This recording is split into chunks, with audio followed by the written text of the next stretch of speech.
Woi, Assalamualaikum. salam silakan. Assalamualaikum. Waalaikumsalam. Ah, Tanggamus Jaya. kita pernah ketemu kemarin ya. Gabungan Komisi 2 dan 4 DPRD Kabupaten Tanggamus melakukan kunjungan kerja ke Dinas Kelautan dan Perikanan Provinsi Lampung pada Rabu pekan lalu. Kunjungan tersebut dalam rangka studi banding terkait masalah yang ada di Tanggamus seperti batas kewenangan dan perizinan pembangunan di daerah pesisir pantai. Kunjungan tersebut dipimpin oleh Insinyur Hajin N. Umar, selaku Ketua Rombongan dari Gabungan Komisi 2 dan 4 DPRD Kabupaten Tanggamus. Dalam waktu yang bersamaan kunjungan tersebut diterima langsung oleh Ibu Sadariah selaku Kepala Bidang Pengelolaan Ruang Laut. Dalam sambutannya Insinyur Hajin N. Umar mengatakan bahwa Kabupaten Tanggamus ingin memperjelas atau memiliki pemahaman yang jelas terkait batas-batas yang kewenangan provinsi maupun kabupaten. Selain itu Insinyur Hajin N. Umar menambahkan dengan adanya peraturan yang baru, Kabupaten Tanggamus ingin mengetahui tentang apa saja peraturan yang telah dibuat atau dirancanakan, sehingga batas-batas tersebut bisa untuk diketahui bersama. Sadariah selaku Kepala Bidang Pengelolaan Ruang Laut menjelaskan, secara umum pengelolaan wilayah pesisir diatur dalam UU No. 1,2014 Jo No. 27,2007, yang merupakan salah satu instrumen hukum dalam rangka optimalisasi pengelolaan sumber daya wilayah pesisir. Dalam pasal 9 ayat 5, undang-undang tersebut dinyatakan bahwa rencana kawasan wilayah pesisir dan pulau-pulau kecil ditetapkan dengan peraturan daerah. Atas dasar itu maka pemerintah daerah Provinsi Lampung menetapkan Perda Provinsi Lampung No. 1,2018 tentang Rencana Tata Ruang Wilayah Provinsi Lampung, yang merupakan acuan dari segala aspek perencanaan pembangunan di Provinsi Lampung. Peraturan daerah ini memuat arah kebijakan lintas sektor dalam pembangunan pesisir dan pulau-pulau kecil, yang meliputi kegiatan perencanaan, pengelolaan, pengawasan, dan pengendalian serta proses alamiah secara berkelanjutan, dalam upaya meningkatkan kesejahteraan masyarakat. Perda Provinsi Lampung No. 1,2018 pada umumnya telah memuat ketentuan mengenai partisipasi masyarakat dalam pengelolaan wilayah pesisir dan kekayaan sumber daya menjadi alternatif pendukung pembangunan nasional. Selain itu, sumber daya daratan semakin terbatas, hal ini pula yang menyebabkan jumlah penduduk di wilayah pesisir semakin meningkat. Secara bentang alam wilayah pesisir memiliki keunikan tersendiri, yakni pesisir merupakan tempat bertemunya daratan dan lautan. Konsekuensi yang timbul dari kekayaan sumber daya pesisir yakni munculnya berbagai persoalan pengelolaan akibat dari berbagai kepentingan yang ada di wilayah pesisir. Untuk mengatasi berbagai persoalan tersebut pemerintah menetapkan beberapa peraturan terkait pengelolaan wilayah pesisir. Salah satu aturan yang membawa banyak perubahan dalam pengelolaan wilayah pesisir yakni Undang-Undang Nomor 23 Tahun 2014 tentang perubahan atas Undang-Undang Nomor 32 Tahun 2004 tentang pemerintahan daerah. Undang-Undang Nomor 23 Tahun 2014 memuat ketentuan mengenai pembagian urusan pemerintah di bidang kelautan dan perikanan. Pemerintah daerah provinsi mempunyai kewenangan untuk mengelola wilayah pesisir sejauh 12 mil. Artinya kewenangan pemerintah daerah kabupaten atau kota untuk mengelola wilayah pesisir dihilangkan. Dengan demikian, pengelolaan wilayah pesisir yang tadinya secara desentralisasi berubah menjadi dekonsentrasi. Assalamualaikum warahmatullahi wabarakatuh. Waalaikumsalam warahmatullahi wabarakatuh. Selamat pagi dan tabikun. Alhamdulillah, puji syukur kami panjatkan kepada Perikanan Provinsi Lampung. Permohonan maaf kami sampaikan dari Ibu Kepala Dinas tidak bisa membersamai kita karena pada saat yang bersamaan juga ada pelantikan penjabat Bupati Tanggamus.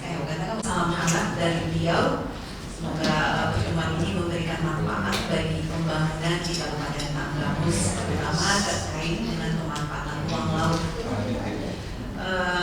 Saya perkenalkan, nama saya Sadariah. Saya selaku Kepala Bidang Pengelolaan Ruang Laut di Provinsi Lampung.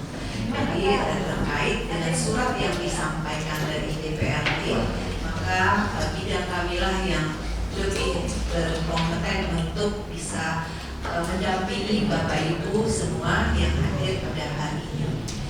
Di sini juga hadir dari kami dari Dinas Kelautan Perikanan Provinsi Provinsi Lampung, ada staf kami Pak Ri Anggun Baihaki yang mengikuti Pak, ya beliau yang melakukan kegiatan atau menyusun perda RT RW yang sudah diintegrasikan dalam zonasi wilayah pesisir. Jadi perlu kami sampaikan bahwa Lampung ini sudah punya perda. Nah, perda itu kan sudah diintegrasikan darat dan laut. Kalau sebelumnya darat tersendiri dan laut tersendiri dengan perda masing-masing. Karena ini sesuai dengan amanat Undang-Undang Cipta Kerja. Mungkin sebelum memulai pertemuan kita yang lebih jauh, mungkin ada baiknya dari pimpinan DPRD Tanggamus bisa menyampaikan maksud tujuan dan memperkenalkan masing-masing anggotanya. Kami persilakan Pak Haji yang hadir pada hari ini. Baik, terima kasih. Assalamualaikum warahmatullahi wabarakatuh.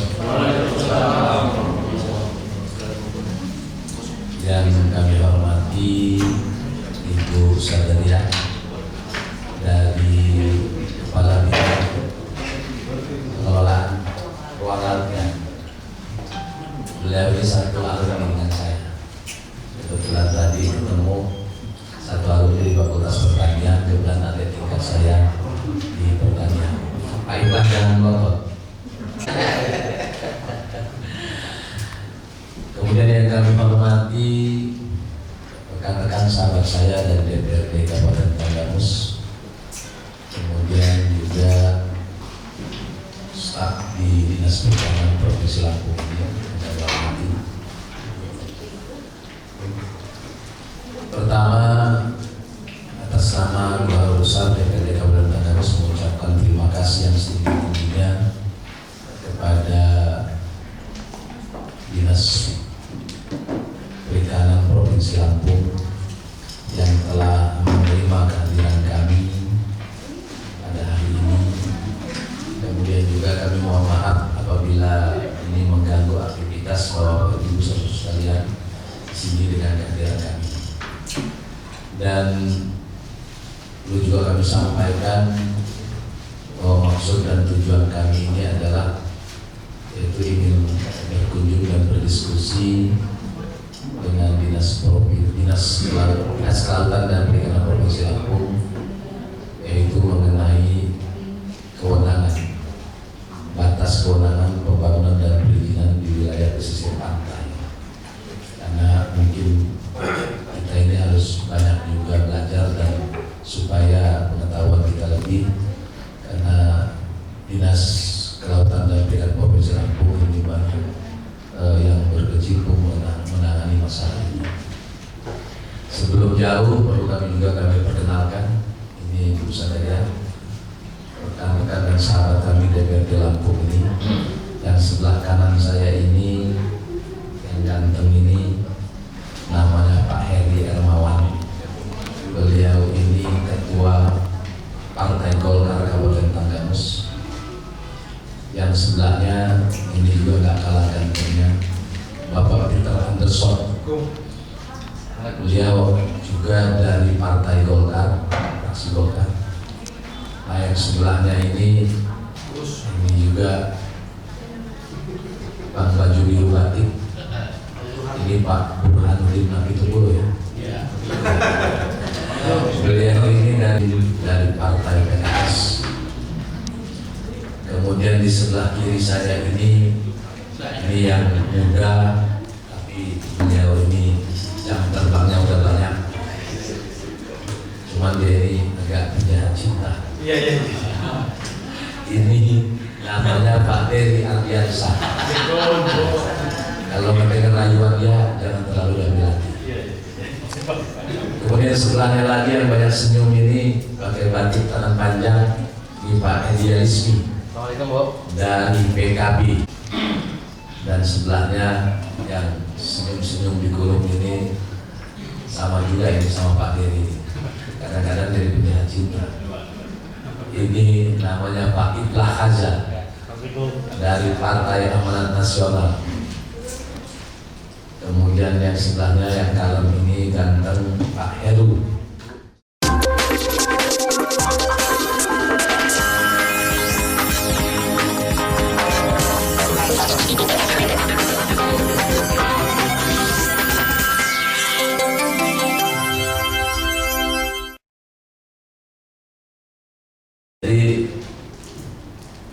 Sadaya, kami ini sengaja ingin berdiskusi dan kemudian juga mungkin tukar informasi apapun yang mungkin perlu kami ketahui, karena Tanggamus ini memiliki 20 kecamatan, tetapi 10 kecamatan memiliki bibir pantai.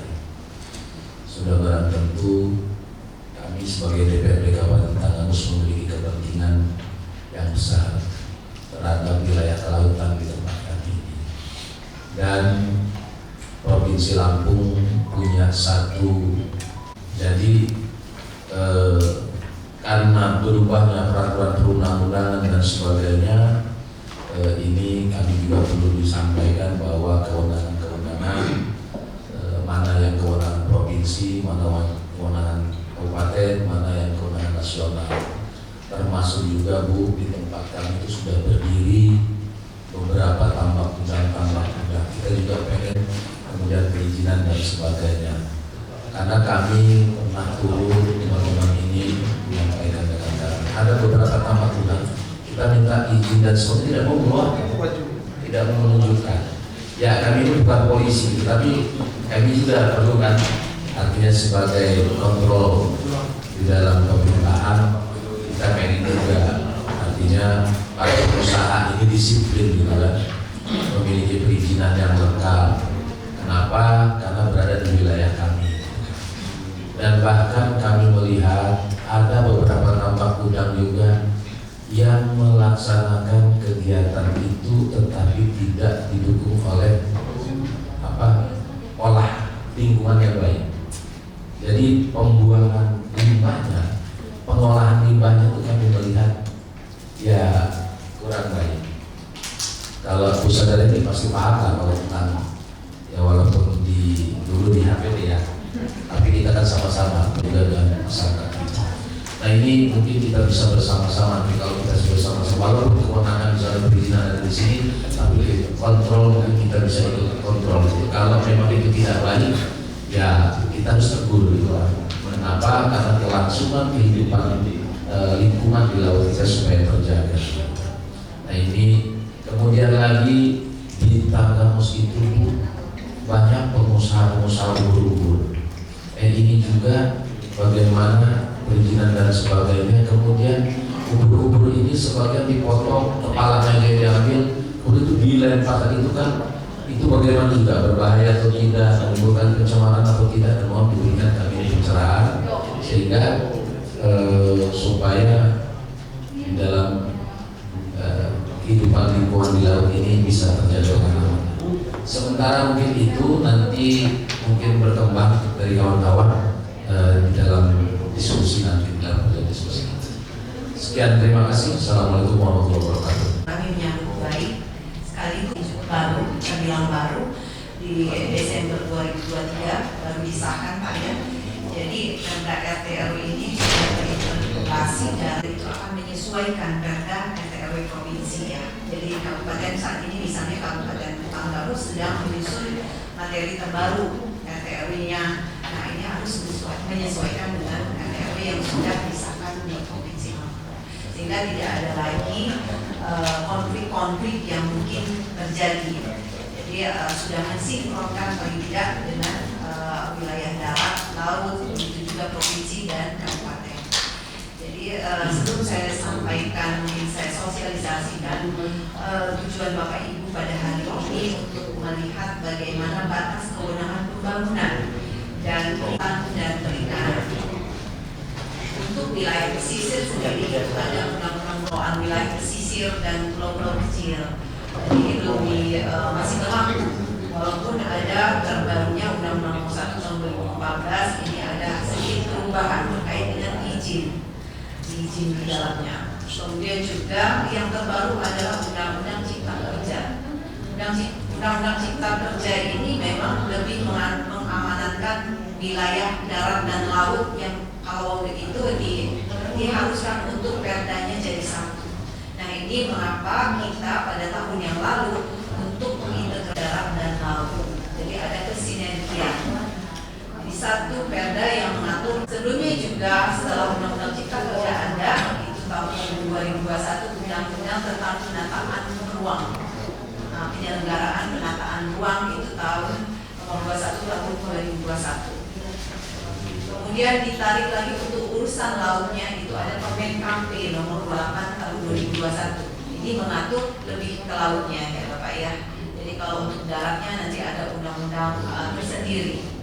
Kami lebih mengatur kepada materi teknis lautnya. Nah, setelah laut selesai maka darat dipersatukan, tetap dengan mengatur atau mengacu pada peraturan yang sudah ada tersebut. Lahirlah undang-undang tata ruang atau Perda tata ruang, maksud saya Perda Provinsi Lampung nomor 14 tahun 2023 yang saya sebutkan tadi. Jadi Perda darat dan laut jadi satu. Kalau dulu terpisah perdanya ya Pak, yang atur darat, laut beda. Lanjut mungkin disebutkan memang bahwa pemanfaatan pesisir itu harus sesuai dengan tata ruang. Jadi tidak bisa semena-mena ya Pak, kita mau membangun atau apa, jadi harus mengacu pada perda ini. Kemudian setiap orang yang mengusahakan kegiatan di ruang laut itu paling sedikit 30 hari wajib memiliki izin Pak.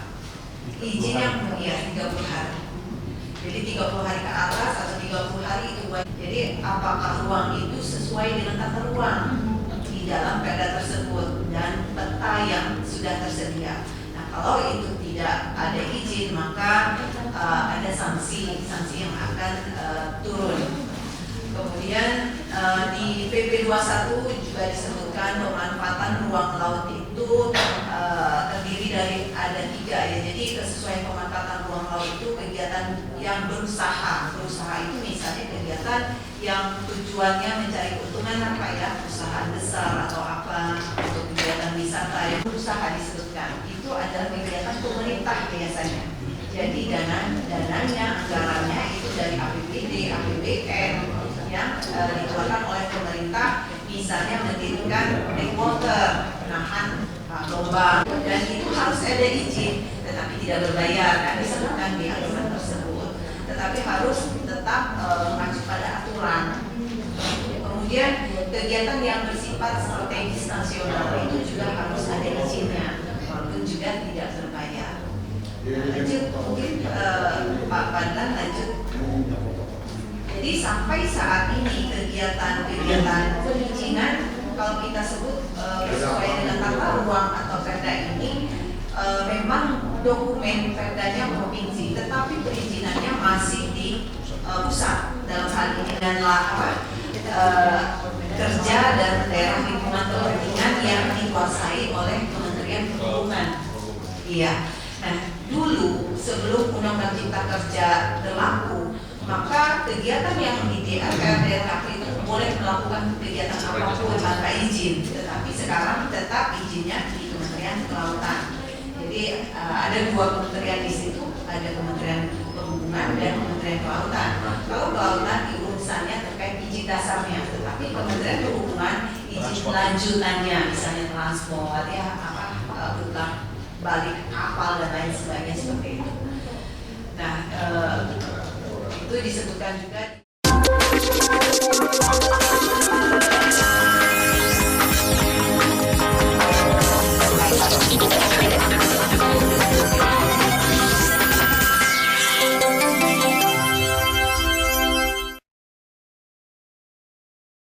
Itu disebutkan juga di pasal 234 kegiatan itu sudah diatur ya bahwa itu ada kewenangannya ada di kementerian. Kemudian KKPRL ini itu batas waktunya izinnya itu 2 tahun Pak. Misalnya 2 tahun kita sudah mengantongi izin dasar KKPRL itu kesesuaian kegiatan pemanfaatan ruang laut. Kita tidak melakukan izin lanjutan, misalnya izin ngurus di Kementerian Perhubungan atau izin lingkungannya tidak kita urus, tidak dilakukan, maka nanti izin KKPRL-nya harus mengulangi. Lanjut. Nah ini macam-macam pemanfaatan ruang laut Pak. Dasar itu semuanya harus ada izin. Jadi jangan dikira cuma di atas kami hanya di dalam, di kolong, di apa di dasar itu semua ada izin. Nah teknologi wisata bahari biasanya menyelam iya, terumbu karang di dalamnya iya. Itu juga harus ada izin. Kemudian pengangkutan benda muatan kapal tenggelam itu ada di Tanggamus Pak. di Tenggara ya, tapi masih perlu diselidiki itu di Kiluan. Ada kapal yang sudah Betul Bu, betul. Kawasan kami juga sudah turun bersama KKP untuk istilahnya membina masyarakat yang mencuri benda atau besi-besi tua yang ada di sana. Terus kami juga berikan bantuan alat selam supaya masyarakat sana memberikan penyewaan lah kepada pengunjung untuk bisa ikut menyelam atau mendatangkan hasil dari wisata tersebut. Lanjut. Ya. Sebelum ke sini coba balik lagi Pak Badan. Ada peta Tanggamus tersebut. Ini sudah ada keterangannya, pelaluannya. Ini ada kawasan pemanfaatan umum, zona pengelolaan ekosistem. Ada di antara juga pelabuhan perikanan, apa yang disampaikan oleh Pak Hajin ya. Kami juga ada pelabuhan perikanan yang dikelola oleh provinsi di sana. Kemudian itu ada zona perikanan tangkap. Kalau perikanan tangkap itu kegiatan penangkapan nelayan, batas-batasnya. Kalau provinsi ini sampai 12 mil ya Pak. Izin kami 12 mil ke atas menjadi pengelolaan besar. Kalau 12 mil perusahaan, kalau nelayan lokal? Nelayan lokal untuk menangkap ikan, kapal yang digunakan juga harus ada migrasi biota lumba-lumba. Biota di sini ada lumba-lumba. Ini migrasi biotanya aja digambarkan di perairan itu Pak. Jadi supaya misalnya ada kegiatan usaha di laut itu harus memperhatikan alur mana biota lumba-lumba itu harus jangan sampai terganggu. Karena itulah menjadi ikon Kabupaten Tanggamus, Lampung juga khususnya.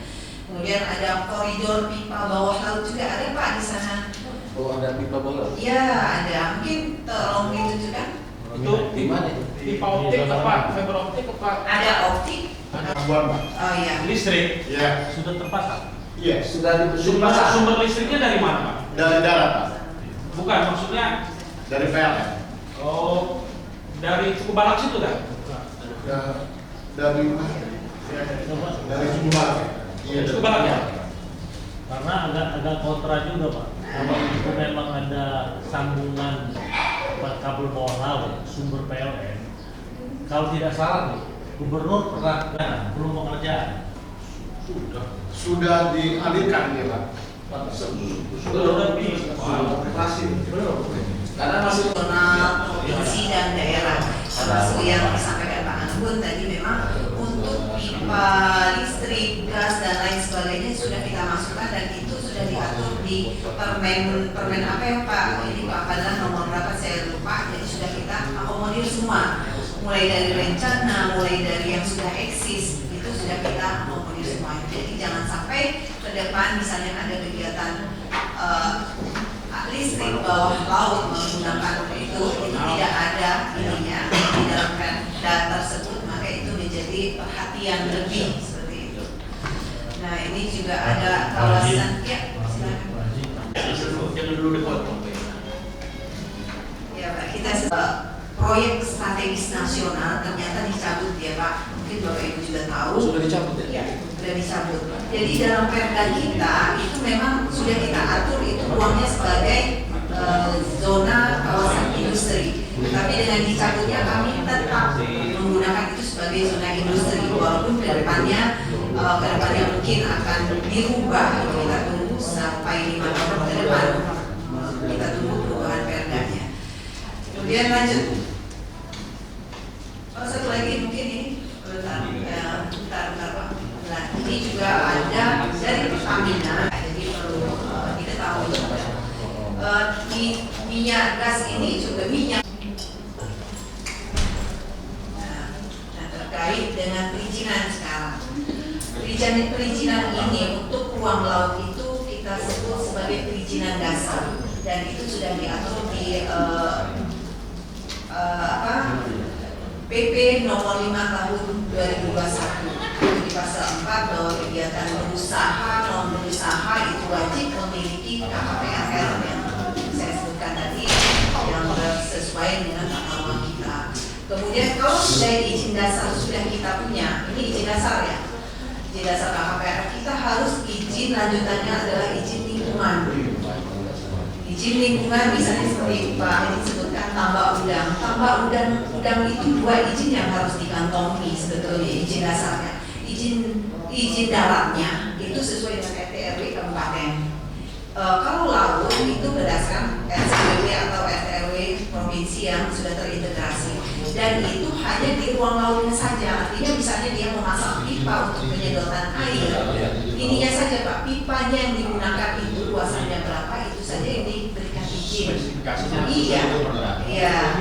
Kalau itu masuk di zona kegiatan budidaya diperbolehkan, di zona pariwisata pun diperbolehkan, tapi dengan syarat. Zona budidaya boleh dengan syarat. Jadi lebih fleksibel lah untuk kegiatan budidaya, untuk tambak tadi.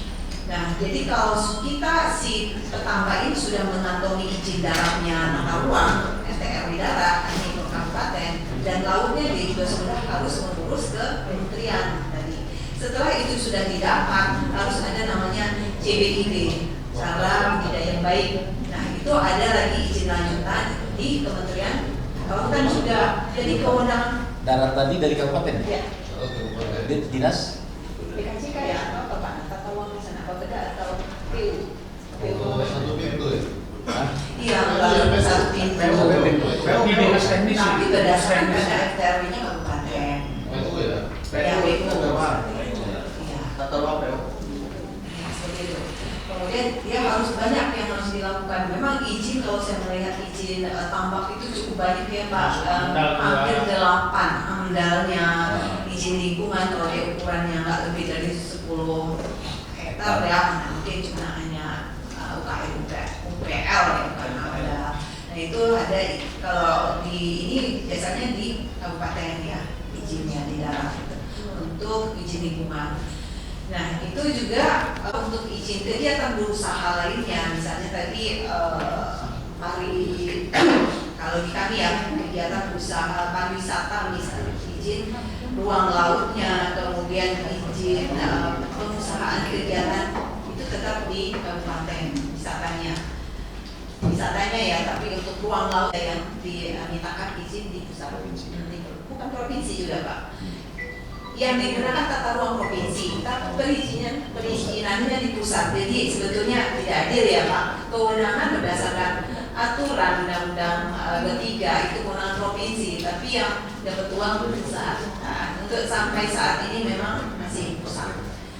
Tapi janjinya memang setelah ada RT RW integrasi katanya akan dikembalikan ke provinsi, tapi sampai saat ini. Lanjut. Nah, kalau perizinan dasar yang saya sebutkan KKPRR itu Pak, kita memang harus izin di pusat, tetapi tetap menggunakan aplikasi OSS ya Pak. Jadi tidak langsung kita berhadapan, ada aplikasinya kita sendiri yang bisa melakukan.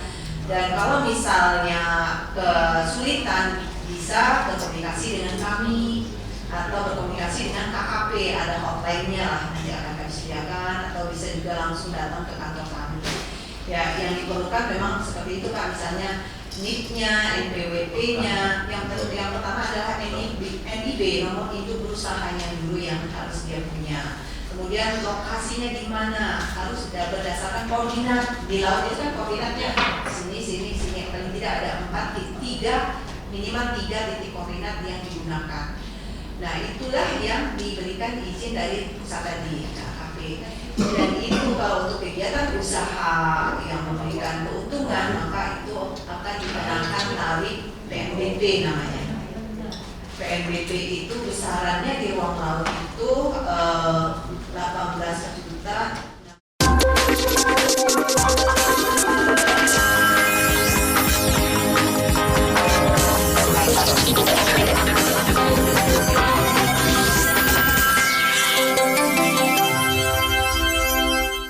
Ada aplikasinya kita sendiri yang bisa melakukan. Dan kalau misalnya kesulitan, bisa berkomunikasi dengan kami atau berkomunikasi dengan KKP, ada hotline-nya lah, nanti akan kami sediakan, atau bisa juga langsung datang ke kantor kami. Ya, yang diperlukan memang seperti itu Pak, misalnya NIP-nya, NPWP-nya. Yang pertama adalah NIB, nomor induk berusahanya dulu yang harus dia punya. kemudian lokasinya di mana harus sudah berdasarkan koordinat. Di laut itu kan koordinatnya sini, paling tidak ada 3 minimal 3 titik koordinat yang digunakan. Nah, itulah yang diberikan izin dari pusat tadi, KKP. Dan itu kalau untuk kegiatan usaha yang memberikan keuntungan, maka itu akan dikenakan tarif PNBP namanya. PNBP itu besarannya di ruang laut itu 18.680.000 per hektar ya Bapak. Jadi kalau misalnya tambak berapa sih? Ini tambak cuma ya, maka pipa tambak itu rata-rata 0, berapa Pak? 0,2 ya, 0,5 paling besar. Kalikan aja 18.680.000. Itu kan per hektar ya Pak, kecil sebetulnya. Rata-rata nggak sampai berapa ya? 300. Maksimal paling 10 juta. 10 juta yang paling besar itu ya untuk uang laut. Tapi uangnya juga langsung ditarik ke pusat ya, karena itu PNBP. Provinsi pun tidak dapat apa-apa. Kami nggak tahu, ini juga provinsi-provinsi Indonesia juga masih meminta Menteri Kelautan untuk bisa membagi persentase dari hasil PNBP itu dikembalikan ke daerah. Nah, setelah semua ada data-data kita masukin di OSS, mengutat alokasi dan lain sebagainya. Kemudian juga akan nanti dilakukan penilaian teknis. Kalau syarat-syarat itu sudah dipenuhi, akan dipanggil lewat rapat Zoom kita nanti Pak, sama KKP termasuk kami. Apakah sudah sesuai tata ruang atau kegiatan ini bisa dengan besaran yang ruang laut yang kita gunakan. Setelah itu baru dikeluarkan izin dasar dari pusat atau dari KKP. Izin dasar itu ada, sebutkan di sini, lanjut, itu ada 4 lembar ya Pak, isinya. Yang pertama itu pasti nama perusahaan, nama yang punya. Yang kedua ini koordinatnya, lembar koordinatnya, batas-batasnya. Yang ketiga ini petanya itu harus jelas ya, sesuai dengan RT RW. Kemudian yang keempat ruang laut. Sebatas itu Pak yang kami tahu. Untuk selanjutnya kalau izin lingkungan ada di dinas lingkungan hidup atau izin pelayaran ada di dinas perhubungan dan lain sebagainya. Wassalamualaikum warahmatullahi wabarakatuh. Silakan Pak izin. Baik. Izin pimpinan pusat RW. Yang pertama, tentunya apa yang telah dipaparkan tadi, mudah-mudahan kan banyak hal yang bisa kita serap. Cuma kalau boleh Ibu, kalau sekiranya memungkinkan, Bapak Anggun, Pak Anggun, minta PDF-nya Pak nanti. Bisa Masalahnya begini, itu akan jadi bekal kita. Kita juga mau mengingatkan Dinas Kelautan Perikanan kita di Tegamus, apakah perda kita ini sudah ada yang terbaru menyikapi masalah secara sinergi rencana strategis nasional atau tata ruang nasional gitu. Provinsi kan sudah dalam rencana atau sudah jadi? Sudah jadi. Nah, kita pengen tahu kabupaten kita ini sudah apa belum, jadi kita mau mengingatkan dinas kita. Sehingga nanti kalau ada kebijakan apa yang bakal turun di tengah, jangan sampai kita nggak punya produk hukum. Mohon izin kira bangun ya, tolong pendamping minta PDF-nya ya. Terima kasih. Ada 10 kecamatan yang memiliki garis pantai yang mana ruang lautnya yang untuk dikelola luar biasa. Bahkan kita sama-sama ketahui beberapa kali Kementerian KKP itu turun untuk survei potensi yang ada di Tegamus.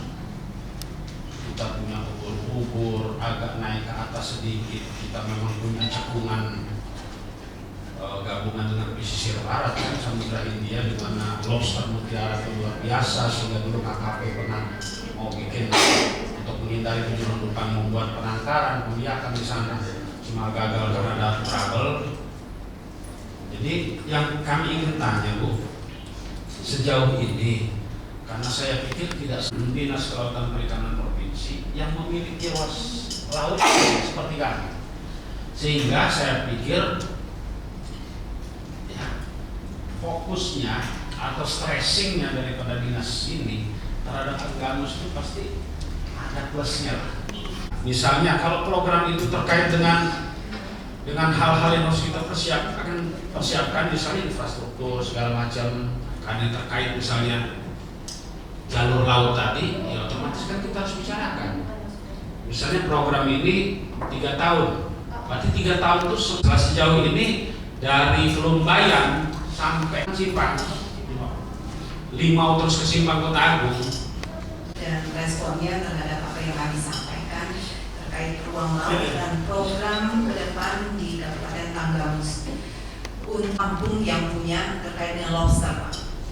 Jadi lobster ini Lampung atau pesisir barat yang juga bersinggungan dengan Kabupaten Tanggamus, potensi lobster atau BBL-nya benihnya cukup tinggi dan banyak sekali pelanggaran-pelanggaran atau penjualan benih tanpa izin yang dilakukan. Nah, ini juga menjadi perhatian pusat mengapa Lampung menjadi pusat benih lobster tetapi belum ada signifikan perkembangannya.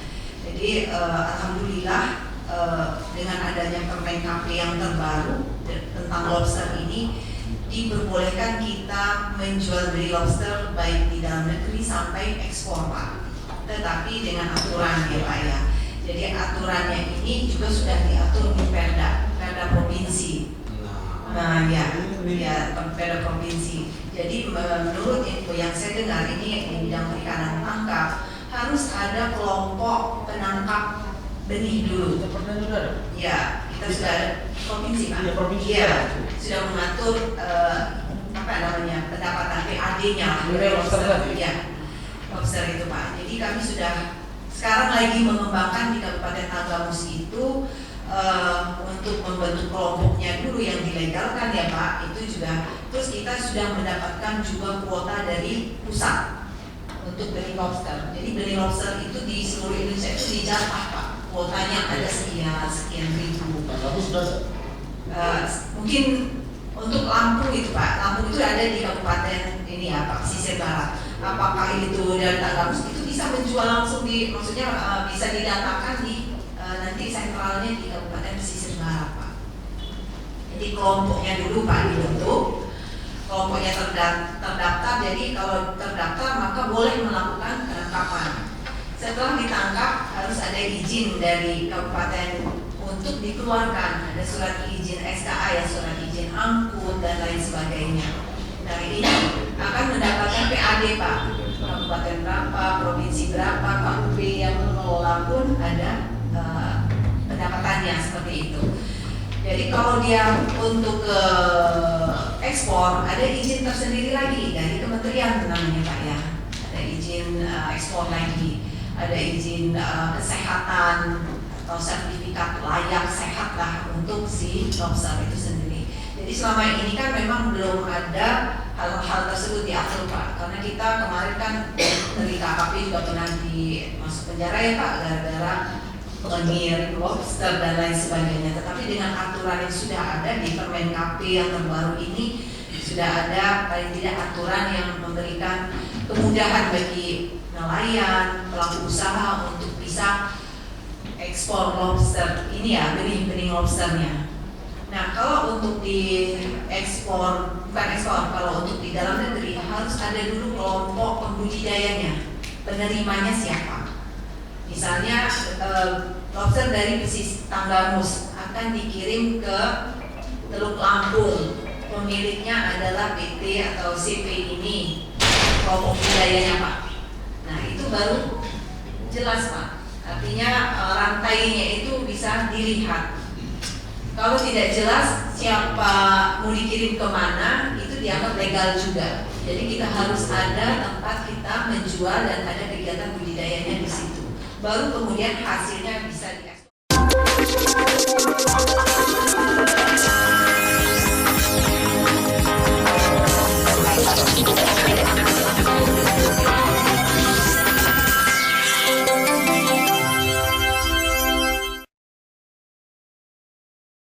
Misalnya hasil pembenihannya, hasil budidayanya itu bisa diekspor dan 2%-nya atau 2%-nya itu bisa kita rilis kembali supaya kehidupannya itu berkelanjutan seperti itu. Jadi nanti akan kita pelajari, ini belum ya Pak, masih ada rencana seperti itu, tapi sudah diatur aturannya di Perda dan Permendagri.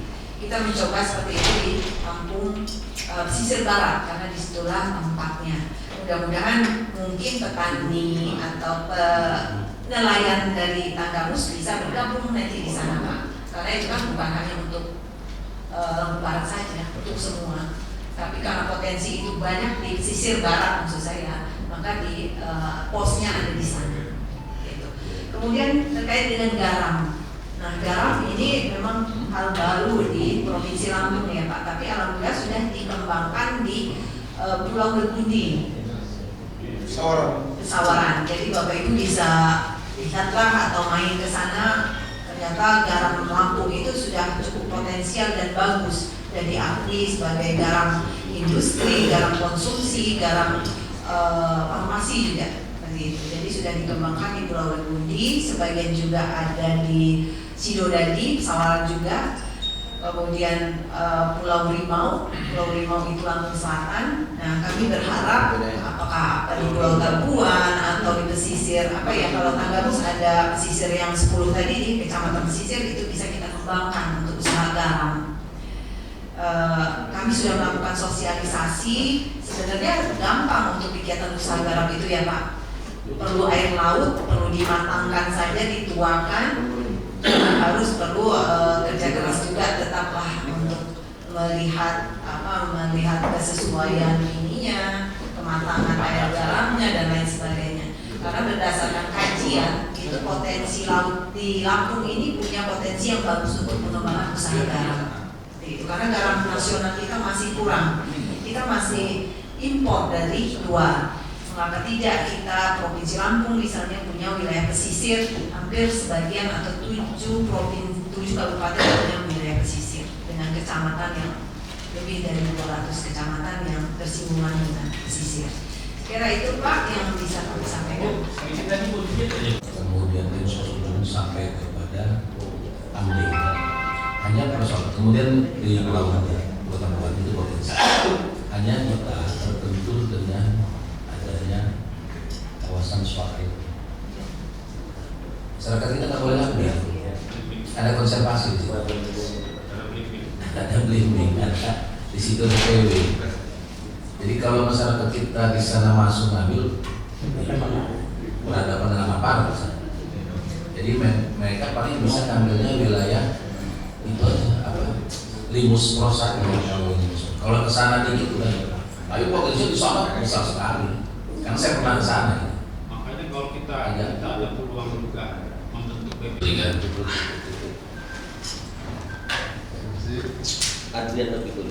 Baik, terima kasih pimpinan serta Ibu yang mewakili Insinyur Liza Derni MM selaku Kepala Dinas Kelautan dan Perikanan Provinsi Lampung. Ibu, terkait masalah perizinan di sini izinkan saya agak keluar dari konteks judul kunjungan kami hari ini. Kami datang dari Tanggamus ini memang secara geografis kami ini tinggal di pesisir pantai yang banyak katakanlah para nelayan yang menggantungkan hidup dan kehidupannya. Tetapi selain daripada itu, geografis Tanggamus ini juga ada pegunungan dan persawahan itu. Nah, permasalahan kami di Tanggamus ini, saya datang di daerah yang bukan tinggal di daerah laut. Saya tinggal di Kecamatan Pulau Panggu. Kalau dapil 4, itu banyak sekali para petani yang sekarang ini budidaya ikan air tawar. Pertanyaan yang ingin saya bawa di sini mewakili seluruh para petani budidaya ikan air tawar, sekaligus ini mewakili para petani atau para nelayan yang penghasilannya dari ikan laut. Jadi pernah ada masukan saya, apakah di provinsi ini sudah dikembangkan juga ataupun sudah ada satu program yang dikembangkan oleh provinsi untuk mengolah, katakan bahasanya, apakah sudah ada produk pengolahan dari hasil perikanan ini yang sudah dikembangkan, katakanlah yang sudah berjalan dan memang betul-betul sudah kelihatan hasilnya, manfaatnya bagi para petani. Wabil khusus ini Bu, kendala seperti ini sering terjadi pada saat ikan ini lagi banjir, lagi banyak. Misalnya lagi banjir tongkol, tiap hari tongkol aja Ibu kan. Nah jadi akhirnya ikan itu, katakanlah kalau ikannya masih mentah, masyarakat para petani yang kurang pandai mengelolanya, akhirnya ikan ini membusuk gitu kan. Nah, jadi apa sudah ada produk yang memang sudah diunggulkan di provinsi? Kalau ada, contohnya ada di mana ini provinsi? Biar suatu saat bisa kami datangi juga. Terima kasih. Yang ada di Provinsi Lampung, di kabupaten kota, dan kewenangan untuk pemberdayaan masyarakat pengolah ikan ini tidak hanya di provinsi, juga ada di Dinas Perikanan Kabupaten sendiri untuk Tanggamus. Misalnya olahan produk hasil lele yang dijadikan apa Bu Riri? Abon di Metro itu sudah cukup ternama ya Pak ya. Jadi pada saat misalnya hari-hari besar atau ada event-event yang sifatnya nasional, itu kita masukkan untuk mempromosikan abon lele Metro yang cukup terkenal. Silakan mungkin Bapak Ibu bisa berkunjung ke sana. Ada juga olahan kulit ikan Rafin Bu, ya, itu di Pringseng, itu olahan ikan apa Bu Riri? Ikan patin.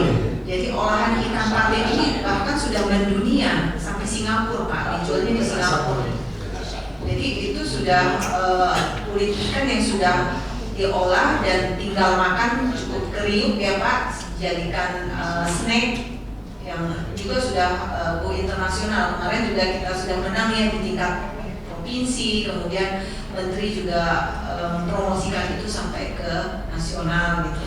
Jadi olahan-olahan itu sudah cukup banyak Pak, menyebar, tidak hanya ikan, bahkan kulit-kulit ikan pun sudah diolah. Begitu juga misalnya dari hasil apa namanya, kerang rajungan kerupuk. Ya, kerupuk rajungan, kulitnya pun diolah bisa menjadi alat untuk kecantikan, pupuk dan lain sebagainya.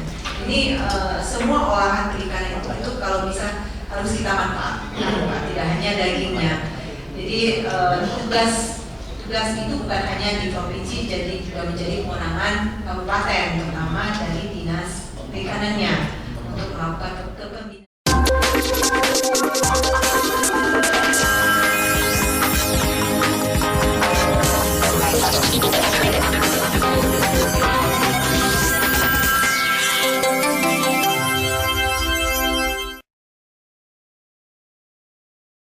Mereka berkeberatan jika dilakukan kegiatan pembangunan JT di sana. Artinya proses ini tidak mudah untuk dikeluarkan izin sebagai pertimbangan, ataupun nanti bisa kami sarankan ada keberatan dari pihak pemerintah terkait dari Tanggamus ataupun dari DPRD untuk kegiatan tersebut. Itu mungkin akan jadi pertimbangan juga untuk keluarnya izin KKPRL itu Pak.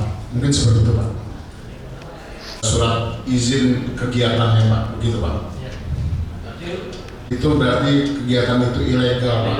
Ya. Surat keberatan ke KKP. Jadi mudah-mudahan jadi pertimbangan. Ya bukan tidak boleh berinvestasi, tapi carilah tempat yang paling tepat gitu ya Pak ya. Tidak mengganggu kegiatan budidaya. Di situ ada budidaya yang cukup besar ya Pak. Ada Windu Mantap, ada Prima Lava yang memang untuk ekspor keluar ya Pak, dan memenuhi produk benih Lampung, selampung dari sana. Jadi perairannya memang cukup bagus, bersih, tapi jika kemudian besok ada tersus, kapal lalu lalang, belum lagi pencemaran minyak dari kapalnya sendiri, zeolitnya sendiri yang bisa mengganggu perairan di situ, berdampak akibatnya tambak itu yang akan rusak seperti itu Pak. Silakan saja. Berhenti karena itu melanggar hukum. Dikatakan nunggu izin kan? Di mana? Nanti akan dilanjutkan dengan nunggu izin keluar. Iya makanya izin keluar ini mungkin bisa kita cegah, salah satunya Windu Mantap sudah melayangkan keberatannya ke Kementerian dan Dirjen Budidaya untuk kegiatan itu. Mungkin nanti kalau ditambah dari pemerintah daerah ataupun dari DPRD ataupun masyarakat sekitar itu akan membuat pertimbangan itu lebih kuat lagi. Mungkin seperti itu Pak. Itu keluar kami akan disampaikan Pak, sampai dengan izin itu belum keluar, kegiatan itu belum diperbolehkan Pak. Ya, dan keputusan itu sebetulnya dari pusat gitu. Nah kalau untuk urusan seperti Paragon ini memang dari jauh hari kami sudah tidak memberikan rekomendasi, tetapi mereka mengajukan izin langsung ke pusat gitu. Dan kita sudah melayangkan surat ke kementerian dari Dinas Kelautan Perikanan bahwasanya kalau bisa saran dari kami itu tidak ada di sini. Seperti itu. Itu saran provinsi. Layanan Pak. Ya, nggak ada. Terima kasih Pak. Terakhir. Kalau untuk benih-benih, silakan aja Pak bersurat dengan proposal, ada kelompok, bukan perorangan. Iya. Ya, ke dinas provinsi, bidangnya bidang lain Pak, bidang budidaya, bidang penyedia benih kan ada BBI. Tapi ada. Setiap tahun ada Pak, cuman kita lihat dulu Pak, kalau mana proposal yang duluan, ya Pak ya. Apalagi di masa politik ini ya Pak, banyak sekali usulan-usulan dan lain sebagainya. Mudah-mudahan kalau kita proposalnya sudah siap, itu diutamakan, tapi terus dikawal. Terus mengenai pakan ada? Makan ikan. Ya, salah. Kalau pakan tidak. Apalagi Benih. Licin gitu. Alat tangkap, benih, ya, licin enggak. Perahu bisa. Tapi kalau perahu kita tidak Pak, sampai saat ini kita menutup perahu, biasanya kita mintakan dari KKP pusat. Kalaupun proposal Bapak ada ke kami, misalnya, kami teruskan ke pusat. Kemarin dari Tanggamus di Teluk Kiluan kan itu ada abrasi yang cukup membahayakan juga ya. Sepanjang pantai Teluk Kiluan itu udah pada roboh Pak ininya, karena katanya abrasinya cukup tinggi dan mereka minta dipasang breakwater. Nah, proposal itu kami sampaikan ke pusat. Yang penting ada proposalnya, nanti kami yang bersurat, nanti ada proposal dari kabupaten atau dari kelompok masyarakat sana. Insya Allah kalau proposal itu hari ini mengajukan, tahun depan biasanya seperti itu. Tetap kita kawal. Kalau hari ini, tahun ini juga sulit Pak. Ya, kita sekarang ke arah timur sekarang pembangunan PBI-nya. Ya, jadi kita memang mengusahakan tempat pelelangan ikan yang bersih, jalan merambatnya yang bagus gitu Pak ya. Jadi memang lebih memudahkan untuk kegiatan pelelangan ikan dan di sana kan lelangnya cukup banyak, cukup besar ya Pak, nomor 2 setelah Pasing untuk pelelangan ikan. Ya, jadi teruskan itu tambahkan dia masukkan ada dalam program ke depan untuk wisata kulinernya, karena tempatnya masih ada kita itu wisata kulinernya. Kemudian yang kedua, breakwater yang di belakang itu kan sesuai master plan dari provinsi itu kan masih belum. Kalau pakai dana APBD Tanggamus kayaknya agak berat gitu. Jadi diteruskan aja sampai breakwater itu menutup, jadi buka pintu di samping. Itu udah bagus, udah bener lah itu, artinya mengikuti alur arus. Jadi memang breakwater yang di belakang itu diteruskan menutup seperti ini, kemudian ini begini. Itu sudah bener lah gitu. Karena kita memang harusnya dari sana. Jadi kalau itu ya labas gitu. Nah, kita minta juga diteruskan gitu, jangan misalnya udah enggak gitu terus saja. Iya, pembangunan sekarang sudah gitu, tapi minta diteruskan ke depan untuk karena wisata kuliner sudah mulai jalan. Itu orang dari mana-mana ke sana udah mau pengen bakar ikan dan sebagainya. Nah, kita lahannya masih luas, ke belakang itu masih. Nah, Nah, itu di sana sudah berjalan. Jadi mohon bisa silakan Pak Unaim, Wakil Ketua, Pak Joni. Silakan. Lembaga dari awal. Karena ini bawa rekan yang dari situ aja. Ya. Karena kita cukup alat bukan. Diingatkan juga sama Ibu sama Pak Anggun, kalau Iya. saya kalau itu memang dilaksanakan lanjutannya, ya kanan dari situ tak. Ya, kanan dari situ. Jadi mohon dimasukkan di program selanjutnya. Jadi untuk wisata kuliner sama beri kuarter ya intinya supaya aman lah. Saya kira masih ada Pak Zulki. Cukup. Kalau mengajukan bantuan Nah, 120 pertanyaan. Targetnya sudah panen Bu. Sudah habis semua buah kuliah. Budidaya dalam ember. Oh, budidaya dalam ember. Ikan dalam kolam itu. Oh iya, ikan dalam kolam. Cukup ya, Pak Joni, Pak Purnaim. Cukup. Ya, baik. Terima kasih Bu Sadaria yang telah memfasilitasi kita pertemuan pada hari ini dan memberikan pencerahan mengenai aturan-aturan dan sebagainya. Kami berterima kasih banyak ini dari DPRD Kabupaten Tanggamus dan mohon maaf jika ada hal yang salah berkenan. Kami mohon pamit. Mungkin lain waktu kami bisa hadir kembali. Dan terima kasih kepada Allah kami mohon ampun, kepada Bapak saudara-saudara mohon maaf. Assalamualaikum warahmatullahi wabarakatuh. Atas kunjungan kita kali ini ke Dinas Kelautan Perikanan Provinsi. Ya, kita dari DPRD Kabupaten Tanggamus, Komisi 2 dan Komisi 4 sengaja berkunjung ke Dinas Kelautan Perikanan Provinsi Lampung, yaitu mengenai batas kewenangan pembangunan dan perizinan di wilayah pesisir pantai. Karena kita ingin tahu mana kewenangan. Iya, ya ya 3, 2, 1, oke Kang. Ya, kita sengaja berkunjung ke Dinas Kelautan dan Perikanan Provinsi Lampung. Diskusi yang kita angkat dalam pertemuan ini adalah batas kewenangan pembangunan dan perizinan wilayah pesisir pantai. Kenapa? Karena kita ingin supaya jelas memiliki pemahaman yang sama antara kabupaten dan provinsi bahwa mana batas-batas wilayah yang memang hak provinsi maupun hak kabupaten. Kemudian aturan-aturan yang kita gunakan ini juga mungkin dengan perkembangan baru ini adanya aturan-aturan yang baru yang sudah direvisi dan sebagainya, ini supaya kami ketahui dari kabupaten sehingga provinsi bisa mentransfer mengenai pengetahuan maupun aturan-aturan yang sudah dilakukan ataupun yang baru dibentuk oleh pemerintah pusat ataupun daerah, sehingga kami dari kabupaten ini memahami bahwa batas-batas kewenangan ini kita pahami bersama. Oke Bu, tanggapannya seperti apa Bu atas kunjungan dari DPRD Tanggamus sendiri Bu? Iya, terima kasih. Kami menyambut baik atas kunjungan DPRD Kabupaten Tanggamus yang hadir pada hari ini, karena kami juga sekaligus mensosialisasikan perda terbaru dari provinsi, yaitu RT/RW Provinsi Lampung yang sudah diintegrasikan matra darat dan laut. Nah, di sini kami bisa menjelaskan potensi laut di Kabupaten Tanggamus dan terkait juga dengan perizinannya.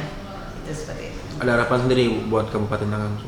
Harapannya tentunya kita juga bisa memahami aturan-aturan yang memang sudah dituliskan dalam kebijakan nasional maupun kebijakan pemerintah provinsi yang juga berlaku untuk semua kabupaten, terutama di ruang laut. Sudah cukup. Dengar. 3, 2, 1. Res, bisa deket lagi Res. Tanggamus. Udah lah Ibu. Senyum kamu Res. Lampung Berjaya. Lampung Berjaya ini Pak Renal ya. Oke. Ya seperti